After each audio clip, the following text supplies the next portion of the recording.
It's 3 minutes after 10 and you are listening to James O'Brien on LBC. As I stressed a moment ago, we will of course be keeping an eye on this fire in West London within the vicinity of the Grenfell Tower. No immediate cause for particular alarm, but 60 firefighters on the scene and 8 appliances. I'd stress again, that's the sort of deployment that's relatively commonplace for the London Fire Brigade, but it's possible I'm trying to convince myself not to get worried and concerned, because that was, as I told you just last week, that was probably the worst moment I've ever spent on the radio. So the reporter Charlotte Lynch is heading down there. 4 minutes after 10 is the time. Do you know, this? I love it when this happens. I was going to open the programme today with something that I thought you would struggle to believe, which is that Downing Street has asked ministers, and we're talking about this week, while railway workers are pursuing a 7% increase, which will be less than where inflation is expected to be by the autumn. The indication seems to be that they would accept less than that, but they're looking for more than the 3%, which is currently on offer. I'll stress again, the 7% maximum request is still less than where inflation is going to be by the autumn. So in real terms, as politicians and economists like to say, they would still be suffering an actual pay cut. My caller yesterday was correct. I wasn't across the facts sufficiently when he pointed out that MPs are in receipt of above inflation pay rises. So Grant Shapps and Michael Green and Sebastian Fox and all the rest of them will be in receipt of above inflation pay rises, while they furiously resist attempts by RMT members to secure similar. So look, let's do a list. So you've got the railway strike, right? Then you've got the cost of living crisis, and then you've got the employment conundrum, which sees more vacancies than there are jobs available. But take the first two probably against the backdrop. Also, while we're on the subject, do you remember when the head of the Bank of England said that workers shouldn't ask for pay rises? And a lot of people in the right-wing media who pretend to care about ordinary workers were outraged by this. And it's how can the head of the Bank of England possibly say that people on much less money than him, and he's on about £500,000 a year, I think, how can they possibly object to, how can they possibly be told not to ask for pay rises? And then along comes some railway workers asking for a pay rise. It's funny, isn't it? I can't currently see any of the columnists who attacked the Bank of England, the head of the Bank of England, for telling workers not to ask for a pay rise, coming down on the sides of the workers who are asking for a pay rise. I don't know whether or not that is yet more evidence of epic hypocrisy, but I do know that it's happening right under our noses. And against this backdrop, astonishingly, I think, Downing Street has asked ministers to... This is not a parody, all right? This is true. This is news. Downing Street has asked ministers to ease restrictions on city bosses' pay in a bid to show overseas companies the benefits of Brexit. So the Prime Minister's Chief of Staff and Cabinet Office Minister, a chap called Steve Barclay, has written to the Chancellor with a plan to let the highest paid people in the country earn more. This happens to me occasionally. I come on air with something that I'm planning to offer up to you as a sort of bagatelle, a sort of nugget, rather than the meat and two veg of our first hour together. It's a sort of aperitif, a side order, if you like. And then when I actually say the words out loud, I wonder whether we should actually focus upon this and take our eyes off the strike for an hour or two. Don't you find that staggering? I mean, truly staggering. Removing restrictions, this is a quote from the confidential letter that Paul Waugh, the chief political commentator at the I newspaper, has got hold of. I've said it before, I'll say it again. It's a cracking little paper, the I. One of the suggestions is removing restrictions on director, and specifically non-executive director, remuneration, as suggested by the London Stock Exchange Group to improve London's attractiveness for listings. Whoa. I mean, listen, there's going to be a technocratic explanation of this that doesn't make it appear quite as staggeringly awful as it initially appears. And if it had come out 6 months ago, or please God, 6 months from now, then perhaps we wouldn't feel as bruised by this revelation as perhaps you do. But as the railway workers are being demonised from here to kingdom come by the government that has refused to do anything to try to stop this strike, and by their cheerleaders in the British media that will defend pretty much anything that Boris Johnson does, and in the case of the Times newspaper, it seems actually pull stories from their print editions, actually remove stories from circulation if Downing Street lean on them hard enough. They are actually planning to make it easier for the people who earn the most amount of money in this country to earn even more. There was a fundraiser at the Victoria and Albert Museum last night. There's probably enough money in that room to buy and sell several rail networks, bidding one person towards the end for dinner with Boris Johnson, David Cameron and Theresa May. And it did make me think, if I was ordered to have dinner with Boris Cameron, Johnson, David Cameron and Theresa May, how much money could I raise realistically to avoid that prospect? How much money would I be prepared to pay? How much money would Mrs. O'Brien let me pay to avoid the prospect of having dinner with David Cameron, Boris Johnson and Theresa May? I'd be fascinated to know who put in a bid for that, who actually won, who submitted the winning bid for dinner with the last three Conservative Prime Ministers, but I'm not sure I've got the contact. 10 minutes after 10 is the time.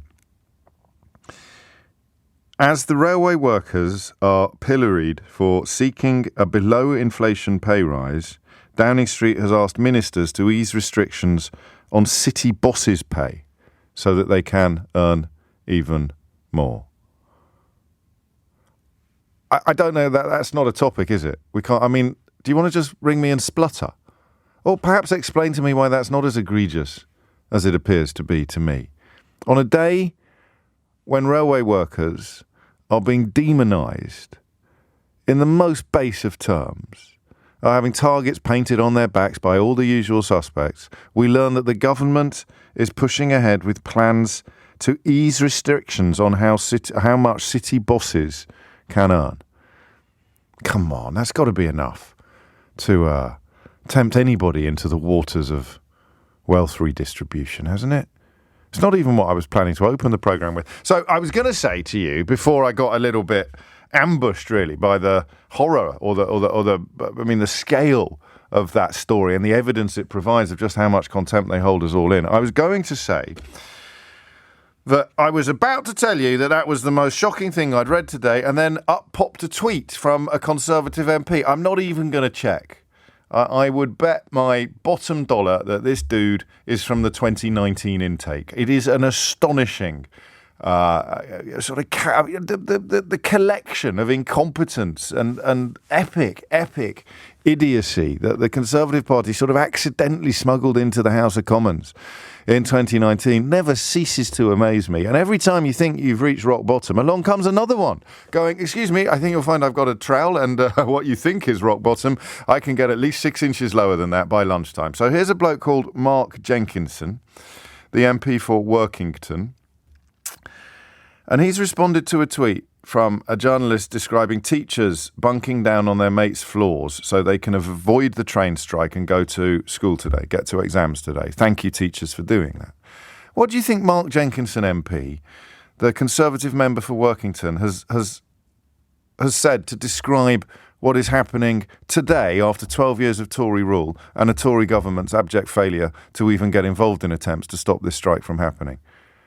And I had to check, because yesterday I very, very nearly fell for a parody. I actually started reading it out to you and then realised halfway through reading it out that it didn't have a blue tick and therefore was probably not who I thought it was. And then when I clicked on the biography, it was actually a parody. And that's as close as I will ever come, he says, touching wood furiously, to falling for a parody of a politician.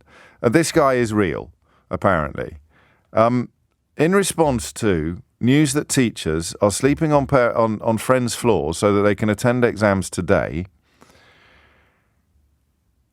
Mark Jenkinson MP, the Conservative member for Workington, has tweeted this morning a vision of UK Labour's Britain. I can't begin to contemplate how stupid you would have to be, not only to write those words down, but then presumably to look at them and give yourself a little bit of a, yeah, go me, that'll show those lefties, and then press send. 12 years of Tory rule, a strike that is happening entirely on the Conservative government's watch, a strike that they have done precisely nothing to prevent or avert, and someone called Mark Jenkinson, MP, who appears to have ended up in the House of Commons by accident, thinks that this is a vision of Labour's Britain. Presumably that means anything good that happens under the current government, I know I'm pushing the bounds of credulity a little hard, anything good that happens under the current government would also be a vision of Labour's Britain, because something that's currently happening under the current government is apparently a vision of what would happen under Labour. I said it before and I'll say it again. Every single time you think you found the stupidest, along comes somebody else going, pick me, James, over here, Mark Jenkinson MP. You think she's stupid. You think he's stupid. Hello, have a look at me.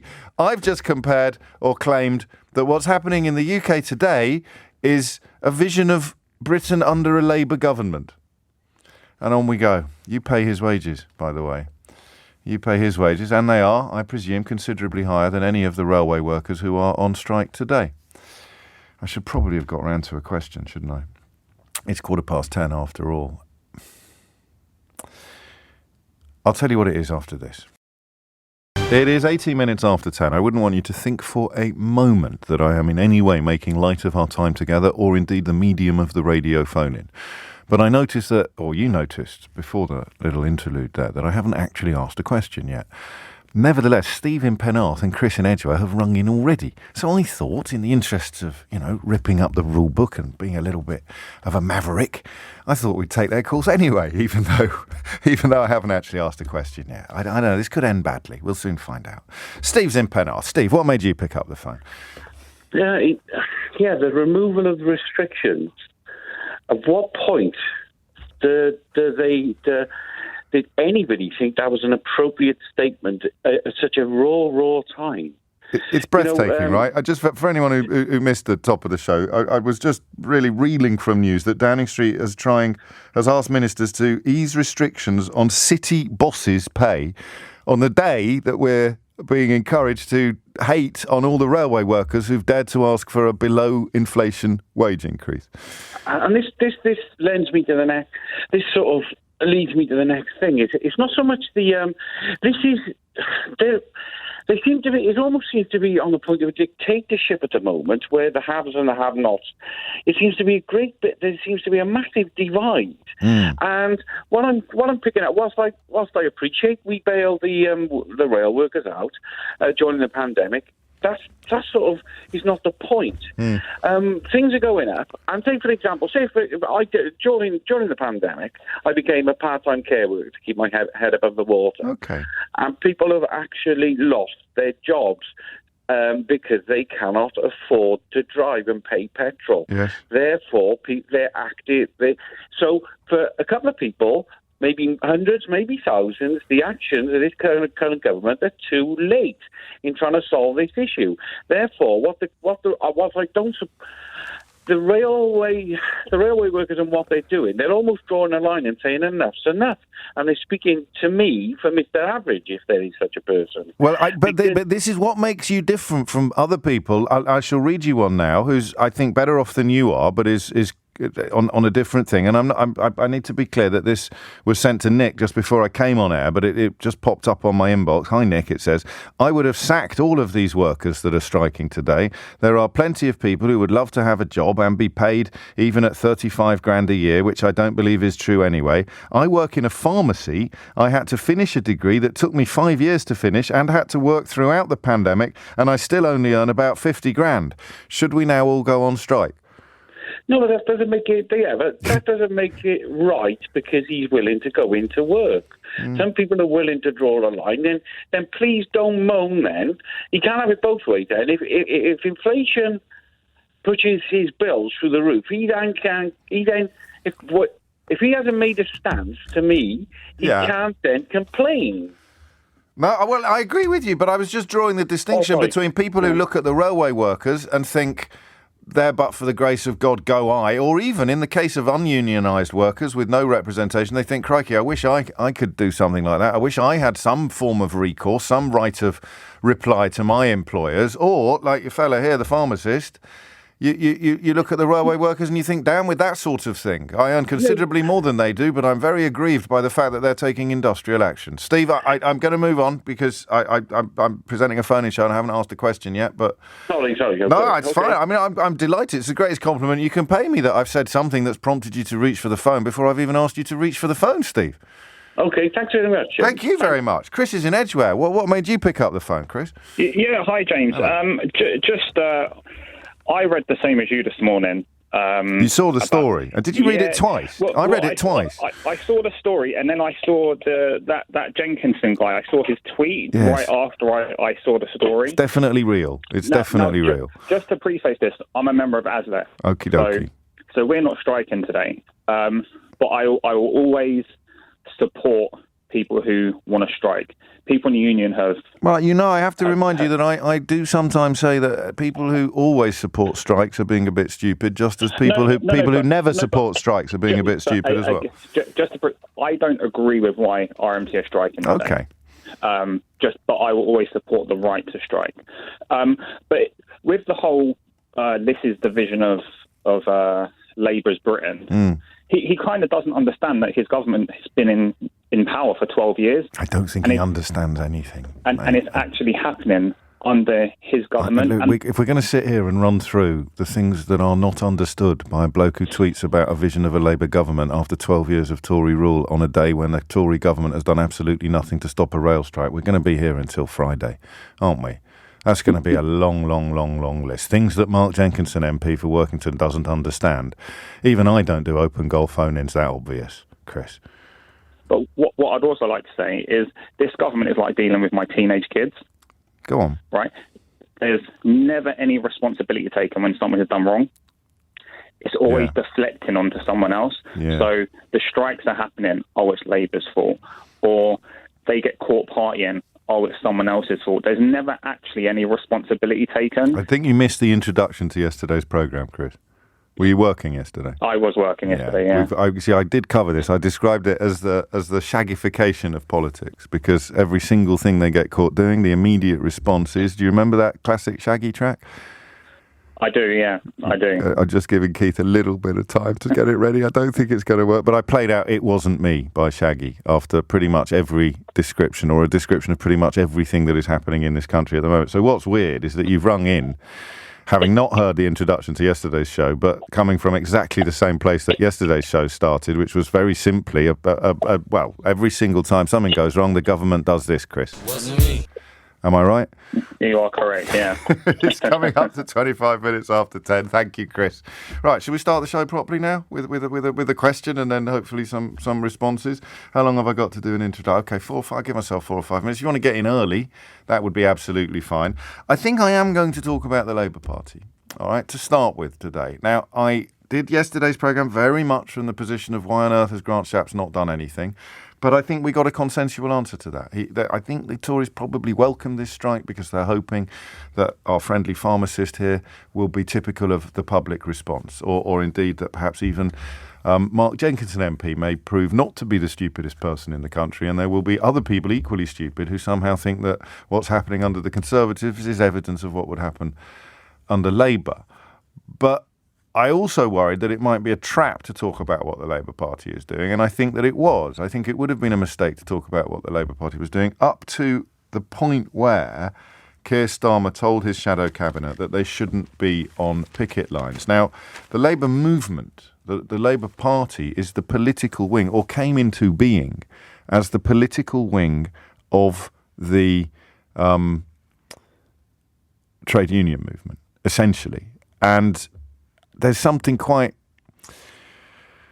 problematic about the idea that Labour politicians, senior Labour politicians, are being instructed not to show support for strikes. Now, I can see why they've done it, but it reminds me a little bit of the BBC now.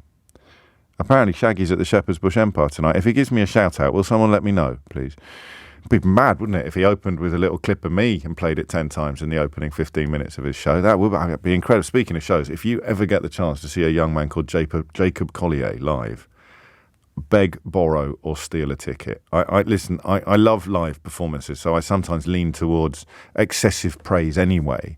and I run out of superlatives. The New York Times have called this dude the Gen Z Mozart.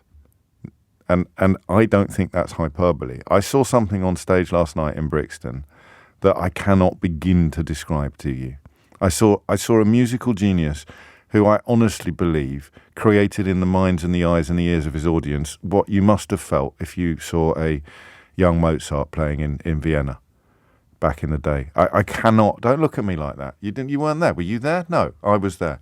It was breathtaking and phenomenal, and you think of a superlative and you just go and apply it to a young man called Jacob Collier, who looks about 11. I don't know how old he actually is. My daughters took me to the concert and it was magnificent.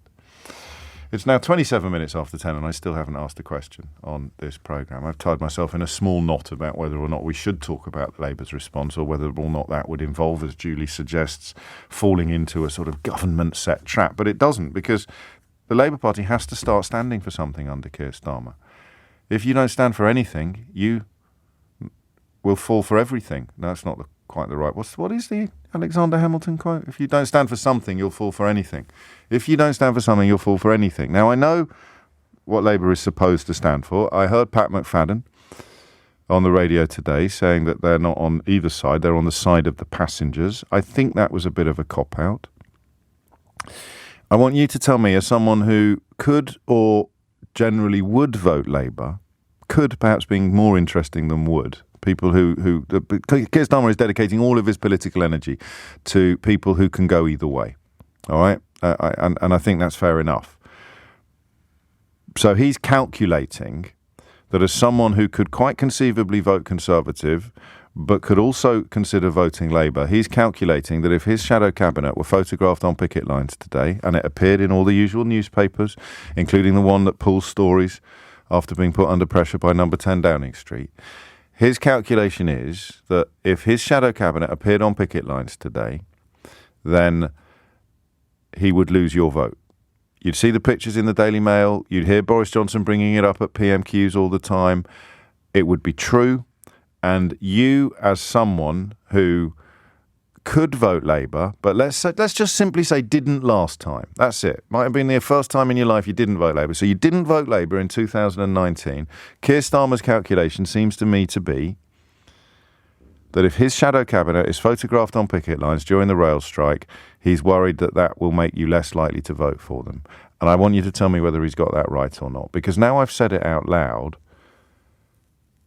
I think he probably is right on that, but I worry that it's going to leave those of us who want to see a Labour opposition really, spreading its legs and showing its class, to use a cricket description.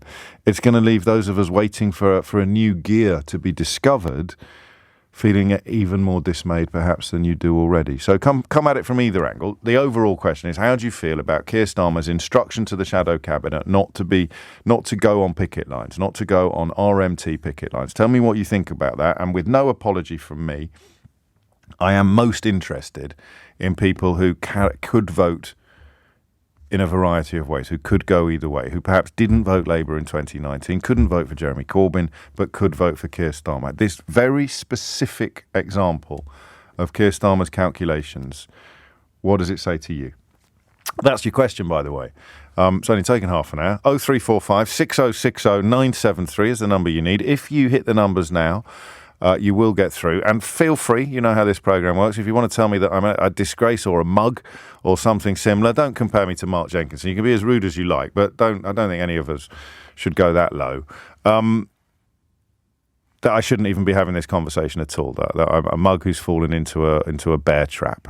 And I don't think I agree with you, but I will listen to your arguments, and if they're good, I'll probably concede. 10:30 is the time. Holly Harris is here with your headlines. It is 10:35, and it is the great conundrum of opposition politics. The only thing that matters is getting power.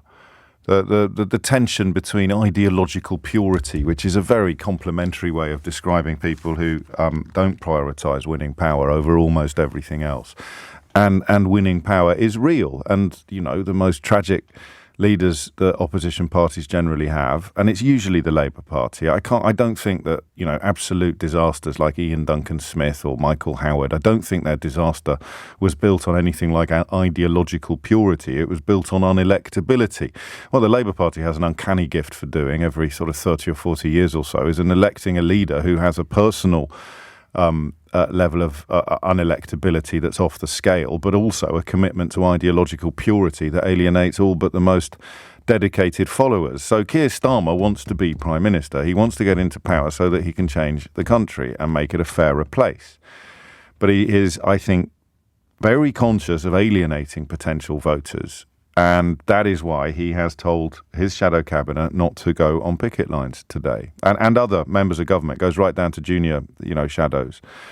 And I want to know what you think about that, especially if you think you might be one of the people whose vote he's worried about. That I think that makes sense. Let's crack on. David is in Uxbridge, which is an interesting constituency for a variety of reasons. David, what made you pick up the phone? Well, I listen to you fairly often, and most things I tend to agree with, and your last statements I would also agree with. But as a person who would tend to vote Labour, even though in this particular constituency it's a waste of time because they could put up a lemon and people would vote Conservative here. I think they did, didn't they?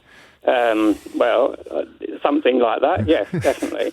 But the problem is that I wouldn't have voted for Jeremy Corbyn. I'd met him many, many years ago and didn't like him then, and he hadn't improved. So I was one of the people that just couldn't contemplate him because he was too radical. Because this country is with a small c, conservative, and therefore very strong radical policies will never cut through here. I don't know that I agree with that. I don't think his policies were that strong or radical. I think your original observation about the personal electability of the man, I wouldn't go as far as you did. I've not had the pleasure of meeting him except very briefly at an award ceremony once. So I don't know about the policy-based critique, but we live in an era where politics is probably 52% personality and 48% policy. So talk to me about Starmer's decision to instruct his top team not to go near picket lines today. What does that say to you? What does that do to you? Well, it says to me that he's running scared of the Conservative Party because he's out of order. I mean, you're quite right what you said about the Labour Party, where it comes from and what it should stand for.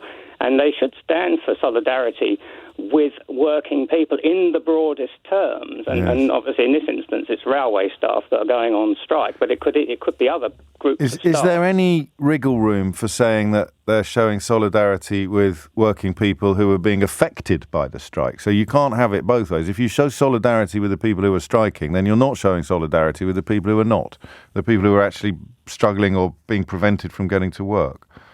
Well, that's true, because obviously the people that are going to work, so they are working people. Yes. So from the point of view of the Labour Party, it probably is quite difficult to actually decide which group of workers they're going to back. Yes, except it's not set out in those terms, is it? They're trying to sort of back everybody. The point is, it's the optics, it's the political weaponry that would be deployed, the impact of seeing a Labour politician on a picket line. I am not, by any stretch of the imagination, one of those people who wants my politics 100%. I try desperately not to let the perfect be the enemy of the good. There's not a politician alive who could walk into Downing Street tomorrow and never do a single thing I disapproved of.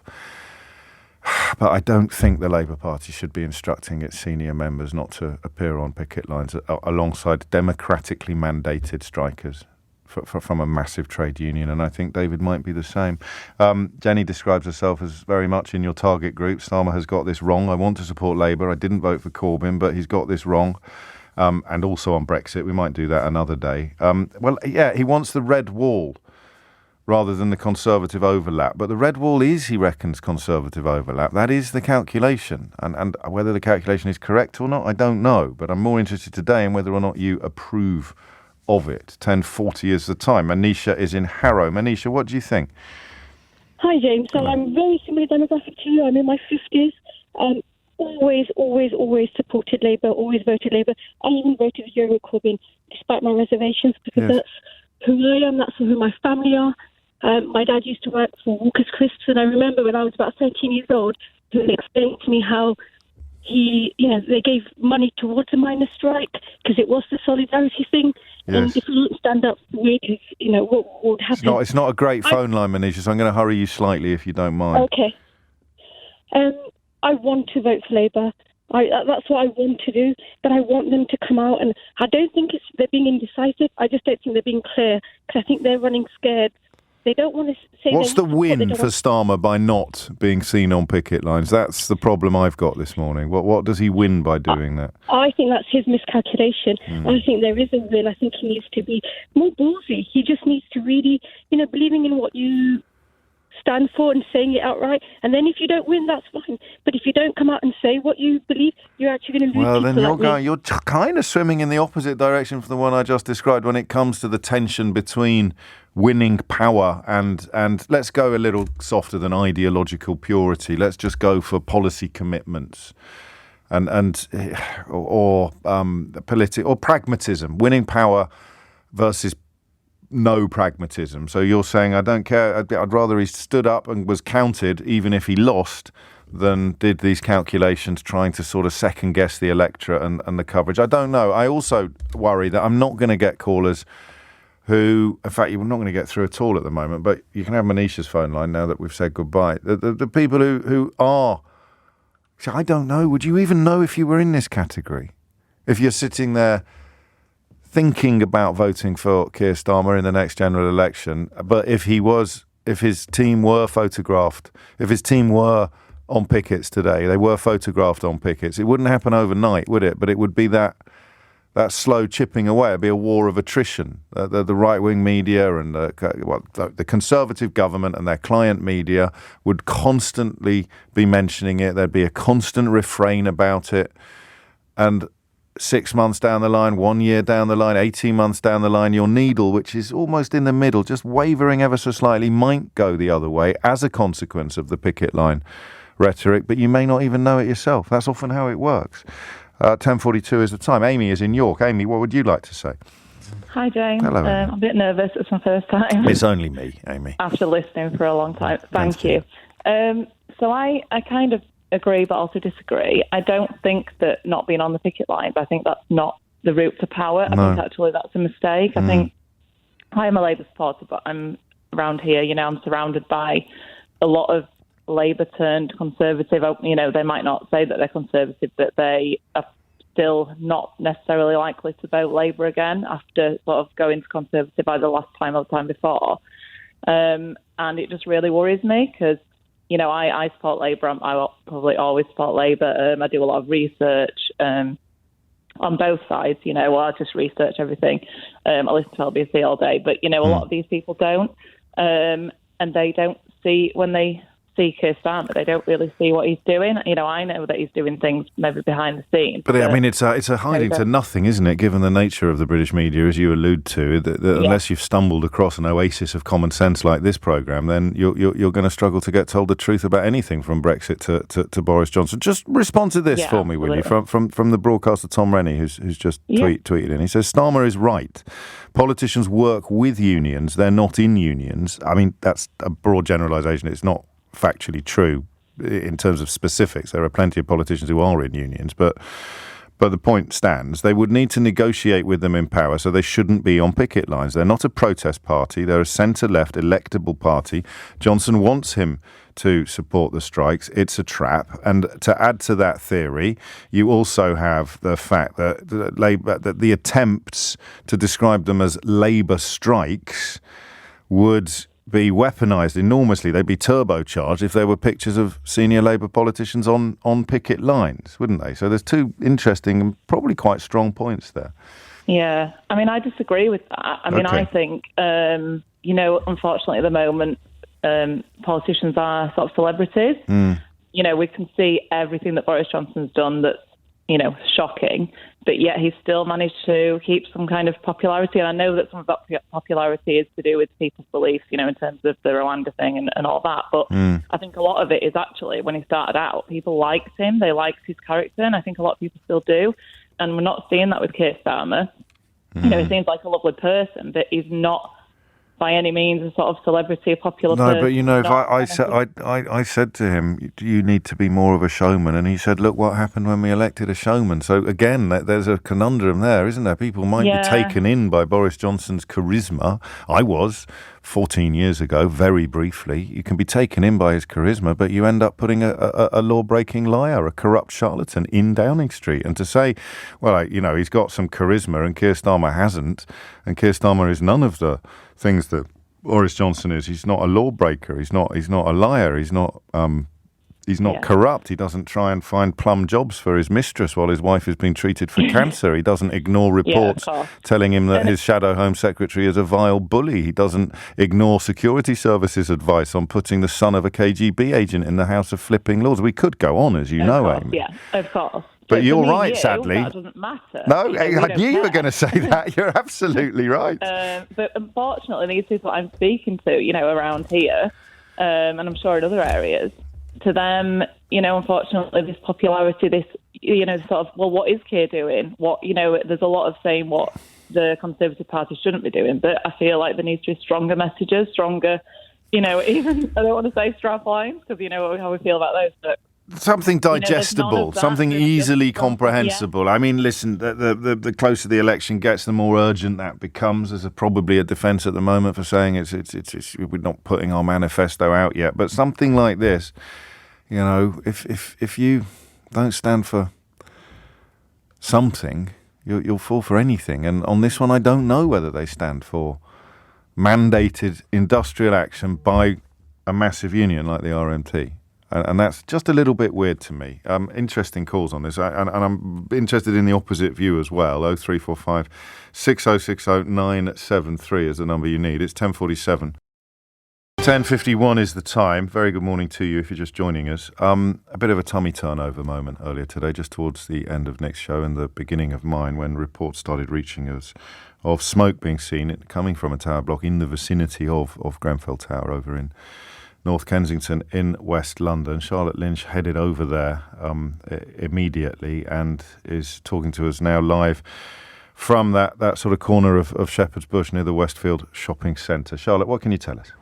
Well, James, thankfully, there are no reports of any injuries. It does seem that everybody escaped unharmed, and the tower block 2 is still very much intact. But this is a 24-storey high building, and this fire broke out just around 9:20 this morning on the 12th floor. And of course, with echoes of Grenfell just a week on from the 5th anniversary, and with this flat being a mere 500 yards from the Grenfell Tower, it of course sparked a lot of concern. And as you say, the memories it will have brought back for people here are simply horrendous to recall. What I can see now is that one flat that's on the 12th floor. There is soot surrounding the windows. A blackened streak is going up the side of the building. The windows of that particular flat, as you can imagine, have been shot out. It seems quite a serious fire. We're told half of that particular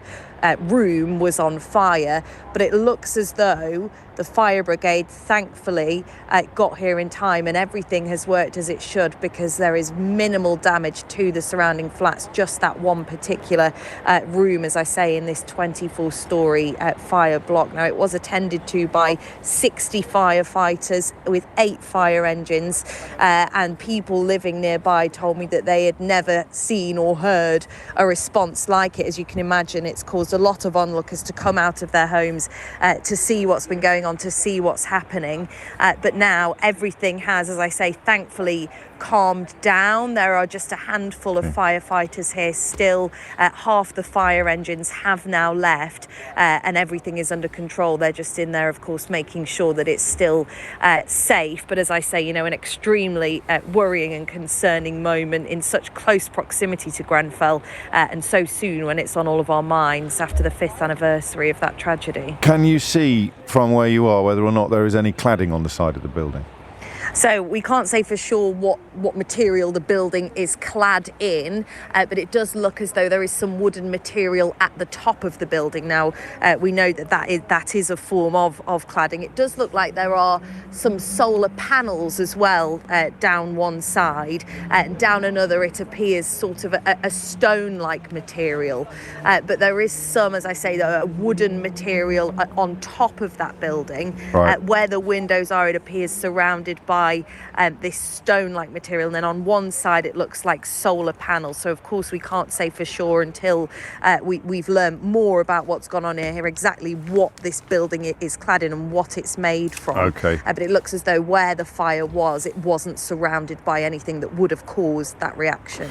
Charlotte Lynch, many thanks live. And as she opened her report with that word, thankfully from West London, where it would appear that a fire in a flat in a tower block has been contained.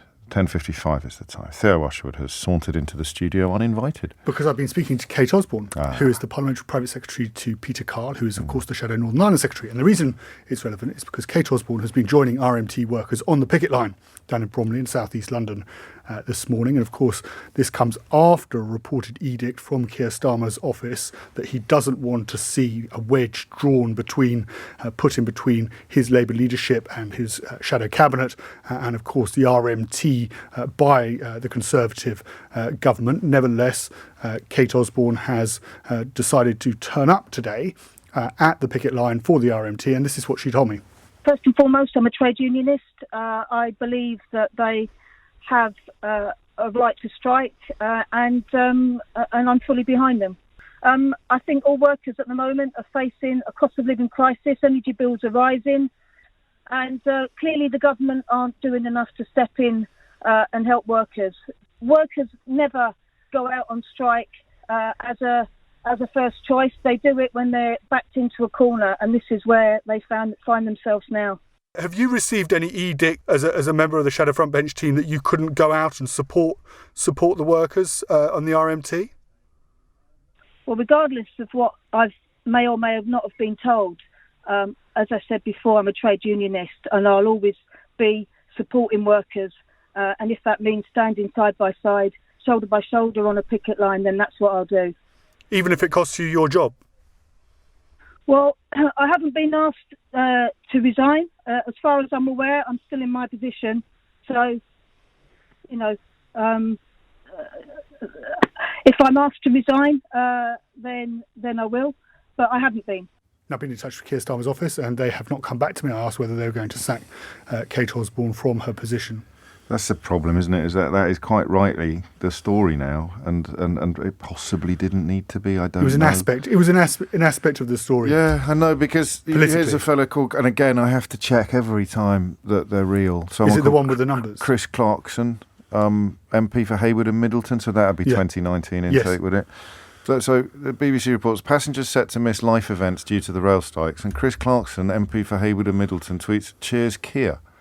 So obviously, despite it being something that defies the laws of both logic and double-figure IQs, the message has gone out to these people to pretend that the strike is all the Labour Party's fault. And Keir Starmer, in a way, is damned if he does and damned if he doesn't. So if people like Kate, what's her surname again? Osborne. Kate Osborne, forgive me, are on the picket line, it adds to the lie that this is Labour's fault. But if Keir Starmer instructs them not to be on the picket line, it alienates support and leaves people like Kate Osborne in what I would consider to be an unfair and an invidious position. Did you see the Mark Jenkinson tweet? I may have come across the Mark Jenkinson tweet. Is that what popped into your mind when I used the phrase double-figure IQ? No, he just... Because in his case, I think that would be generous. No, it wasn't. That's not fair, James. No, Mark Jenkinson, he's the Conservative MP for Workington. He is, yes. And he Someone missed the top of my show today, didn't they? Well, I was busy trying to get you a mini it's exclusive. It's not a criticism. I'm having a private dialogue with my listeners. Sorry. Which is it's like a director's commentary on the programme. So you carry on doing whatever it is you're doing. I'm just winking at the audience. This is like a pantomime when you are Cinderella and I am Buttons. And you are doing something on the stage. You're dealing with the ugly sisters. And I'm winking at the audience and doing something odd with my elbow to sort of go, all right, we know we're running on a little secret here, aren't we? Boys and ladies and gentlemen, boys and girls, we know all about Mark Jenkinson. Jenkinson's tweet earlier today, don't we? Hey! Sorry, Theo, carry on. What was this tweet you speak of? It's coming up to 11 o'clock. You are listening to James O'Brien, where the Theo and James show manages, even on this bleak day of industrial action and political intrigue, to inject some levity and pantomime-style humour into proceedings. What should you say now? Is behind you? That's all right, actually. I was going to say, oh, no, they haven't, or oh, no, it isn't, but that'll do. He's behind you. He's in front of me. He's all over the place. He's Theo Usherwood, the ubiquitous LBC political editor. We'll continue our conversation about the strikes. My texts are open, 84850, or tweets to @Mr. James OB. If you've got an angle, an avenue you want to go down, something about strike coverage that you think often gets overlooked or ignored, I'm always happy to consider your submissions. It's 11 o'clock. It is 3 minutes after 11. Some suggestions of ways we could augment our already sparkling strike coverage. If you're on strike, give us a call, obviously. 0345 6060973. This is strong. I hope you're listening, Keir. I really do. I'm a lifelong Labour supporter, says Lee. I'm also a train driver. If he sacks Kate Osborne for showing solidarity with the workers, I will never vote Labour again. Keep up the good work. I don't know whether that last bit is directed to me, Theo, or Kate Osborne, so I think we'll presume that there's or possibly even Keith. So I think we'll presume that it is, in fact, all three of us. That MP there saying, cheers, Keir, in response to news of the strike, I think I was possibly a little bit unfair on him.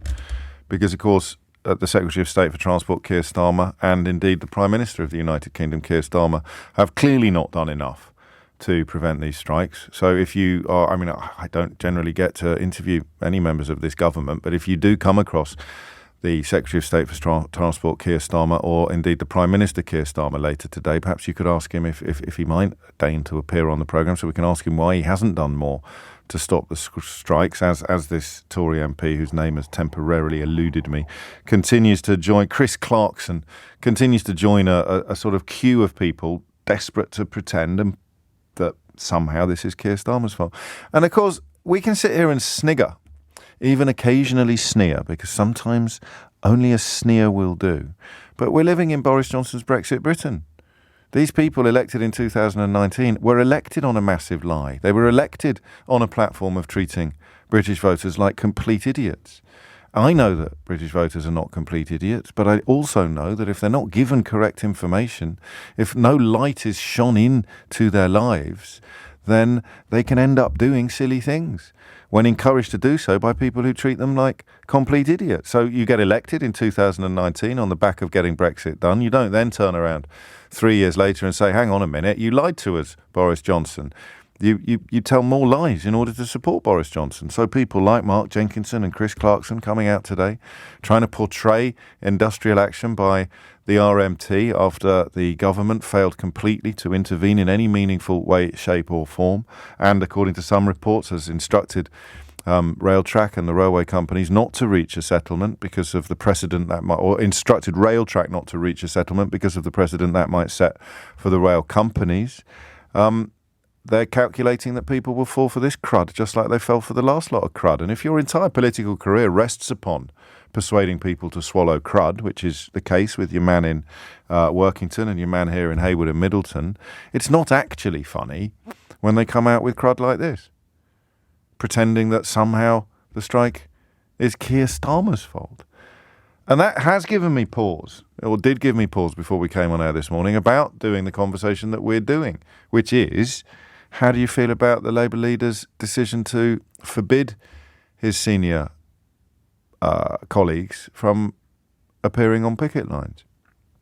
And the general feeling is that you don't feel good about it. But it's a select sample, isn't it, on my programme? I don't know if somebody who voted Tory last time and was thinking about voting Labour this time is going to ring me to say, do you know what? If he's photographed on a picket line, that's me. I'm toast. It's not as powerful. It doesn't have the emotional heft that Lee displayed when he said, if he sacks Kate Osborne, I'm never going to vote Labour again, because that's easier to process. If you are going to be swayed by the sight of a Labour politician on an RMT picket line, I don't think you're going to be swayed today.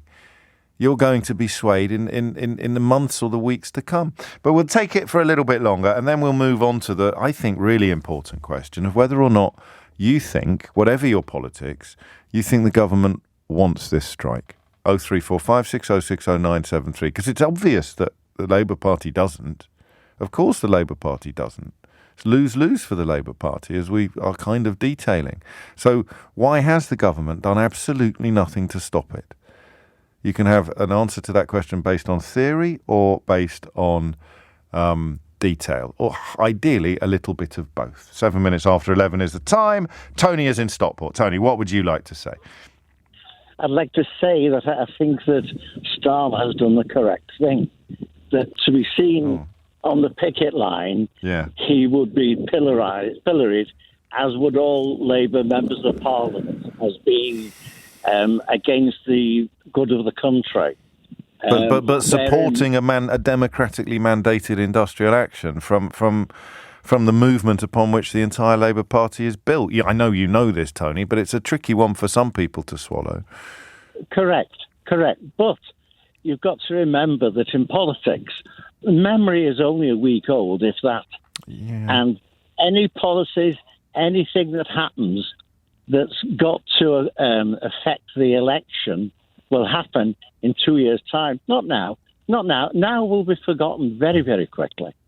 Then why not? Well, then why not turn up and show solidarity with the railway workers then? Because it will be brought up time and time again in PMQs, which has a larger audience, and there are plenty of sound bites that will portray the Labour Party, the Labour movement. So if they did nothing, it would go away. It would be forgotten in a week. But if they do something, then it can be resurrected and revivified by Boris Johnson and his colleagues every 20 minutes. Correct. Yeah, correct. okay. Yeah. I like the way you say correct. You're not a teacher, are you, Tony? Oh, heaven forbid. No, I wouldn't want it to be, but never. I didn't mean to bring up that trauma. I do apologise. Were you a great disappointment to her, Tony? Of course you weren't. I'm only teasing. I'm 87 now, so it doesn't matter. It's never too late to change career. Can I just say? Of course you can. It's an incidental. My daughter and my granddaughter both work for Network Rail. Okay. They have not had a pay rise for over 3 years. Yeah. They're now being offered 3%. And 1% split in two halves over 6 months for productivity. And they have to earn that productivity.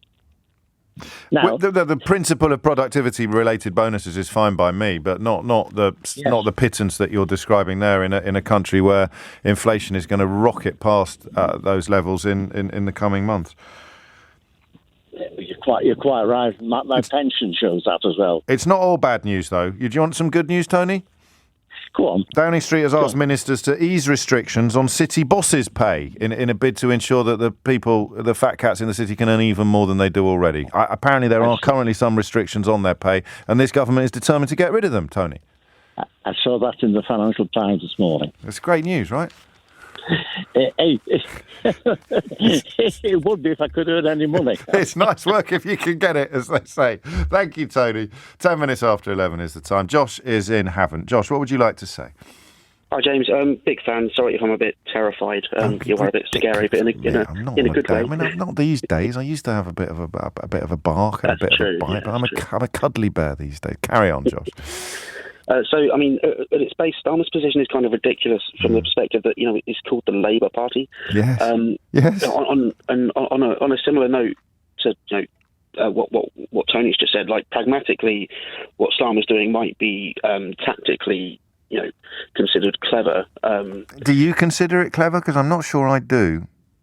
Personally, no, I don't. No. But he's trying to avoid the, you think it's okay to disrupt all of the travel within the country, similar to when Insulate Britain did their protest of the roads not so long ago, and he's also trying to avoid the inevitable backlash from the Tories, such rubbish as the soundbite earlier on of Labour's Britain, and Johnson saying in the news segment that happened just now, it can't be right, which is about the most hypocritical thing he's ever bloody said.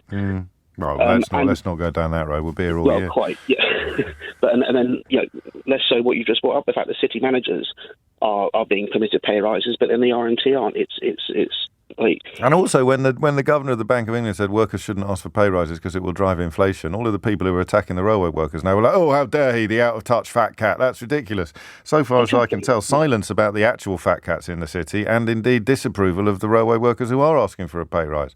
It's almost as if they are completely hypocritical without an ounce of integrity. But I'm sure their mothers still love them. 12 after 11 is the time. Josh, thank you. Now, here's an interesting one. Angela Rayner has tweeted, some people are seeking to make great play out of it. I'm not sure they've got it right. I could be wrong. So Angela Rayner has tweeted, workers have been left with no choice. No one takes strike action lightly. I will always defend their absolute right to do so for fairness at work.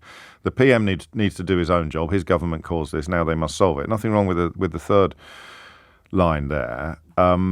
The first one is debatable. Workers have been left with no choice. But no one takes strike action lightly. That's true. I will always defend their absolute right to do so for fairness at work, which is simply saying I support democratically mandated strikes.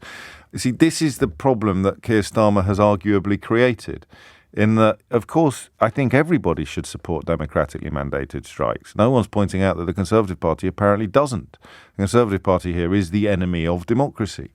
An accusation they're very quick to level at other people who object to voters being convinced by lies to vote for something. I think if you can prove that voters have been lied to, you don't get to defend the results of that lie on the grounds of democracy. Democracy needs open information. It needs correct information to operate. So Brexit opponents like myself are not enemies of democracy. We are champions of democracy because we don't think elections or ballots or referendums won on barefaced lies, now proven, should be exempt from challenge or exempt from revision.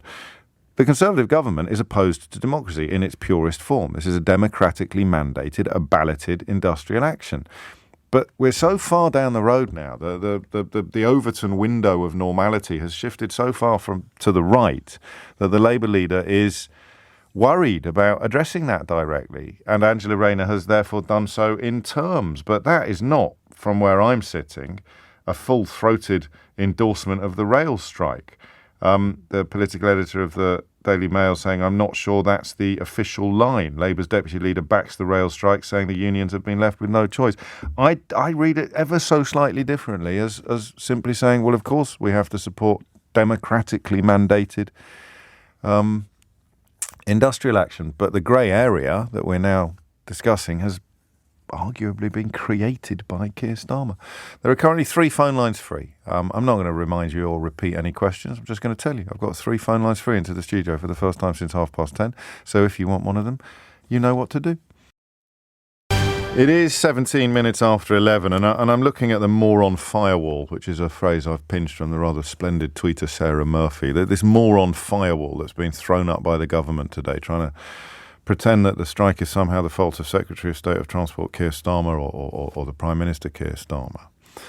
And it does depress me, actually, I have to be honest. I rarely admit to being downcast by events on the programme because that way, I think, misery lies. But it does depress me that they're doing it because they think it will work and that they've got grounds for believing it will work because it's worked a few times in the past. It doesn't matter whether it's complete nonsense.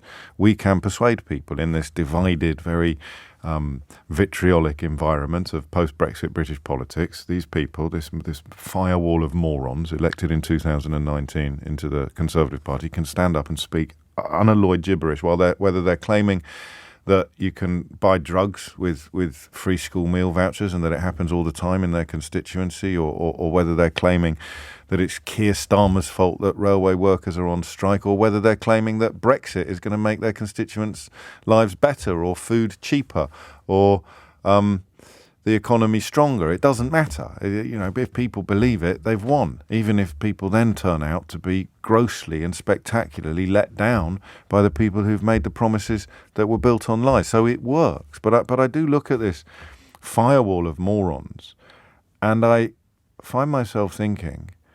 genuinely find myself thinking, this isn't an accident. This is what they wanted. So, long and lengthy negotiations with no particular desire for a solution from the government side, from Railtrack's side. Industrial action, balloted for, mandated democratically, and now today taken. And this, almost reflex reaction from the firewall of morons, almost certainly not acting independently. Let's use this to attack Keir Starmer. It's incredible. Let's use a strike we could have stopped to attack Keir Starmer. So I think I am going to ask you the question now. They wanted this, didn't they? The government want this strike. The government want us to be in this kind of mess today because they're calculating that enough people will blame it on Labour. And my evidence for that is the firewall of morons who got elected by being morons and have stayed in the House of Commons despite being morons, and I think are morons because I think they believe some of the nonsense they speak, actually, as opposed to being cynical, manipulative, Machiavellian politicians. The firewall of morons is loving this because they think that they can actually persuade people that a strike caused in large part by an incompetent Conservative government is somehow the fault of the Labour opposition. And you see it in a tweet in its clearest and its purest form, in a tweet saying, "Cheers, Keir." That's just ridiculous. It's objectively ridiculous. The Secretary of State for Transport, the Prime Minister, whoever it is, pick a member, a senior member of government. They could have intervened. They could at least have tried. That's the point. You could ring me up and tell me, but it wouldn't have made any difference, James. But they could at least have tried, and they didn't. So ring me now and persuade me if you can that the government doesn't want this strike. 0345 6060 973, or simply address the question, if you prefer, of whether or not you think the government wants this strike. 0345 6060 973 is the number that you need. 21 minutes after 11 is the time. Rob's in Worcester. Steer us briefly back to Starmer, Rob, because that's why you rang in. What would you like to say? Hi, James. Thanks for having me on.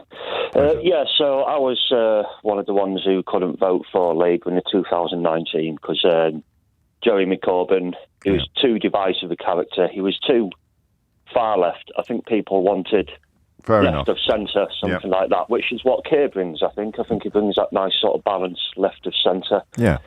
I'm a big fan and I would definitely be voting for him. But in terms of telling his staff not to go to the pickets and everything, I think he's got it spot on, to be honest. Go on, tell me more. I think he's done the right thing.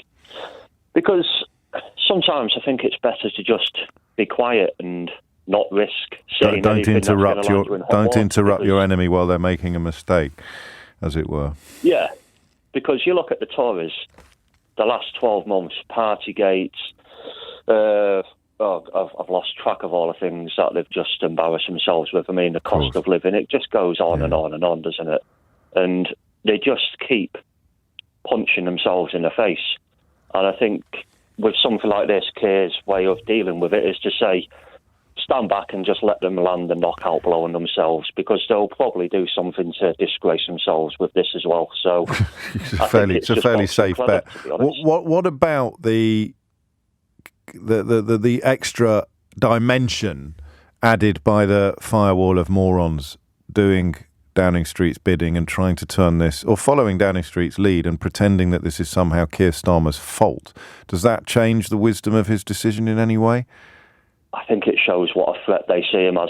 It does to you, and it may to others. But but the people who are believing it, the people who are going to be arguing with their children this evening, their working age children this evening, saying it's all Keir Starmer's fault, and the poor old kids at the dinner table who go, "Oh God, it's just like Brexit all over again." Look, Dad, these are the facts, mate. Stop swallowing this nonsense. That there are enough of them out there for this to work. That's the calculation, and here is your firewall of morons to spread it around like Marmite.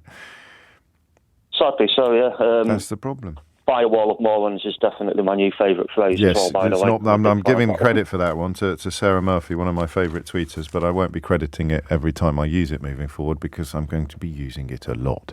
Rob, thank you. Now, we have a new colleague here on LBC, Sangeeta Miska, who will be with you on Saturdays and Sundays from 1 p.m, and she's just pointed out on Twitter that the RMT isn't affiliated to the Labour Party, so Keir Starmer's office asking MPs not to join picket lines is a little bit more nuanced than perhaps some of my commentary has allowed. I'd forgotten that the RMT isn't affiliated to the Labour Party at the moment. So that idea that it is a no-brainer that a Labour politician should be allowed on the picket line has just, I think, received a bit of a shoeing. Ian's in Livingston. Ian, what would you like to say?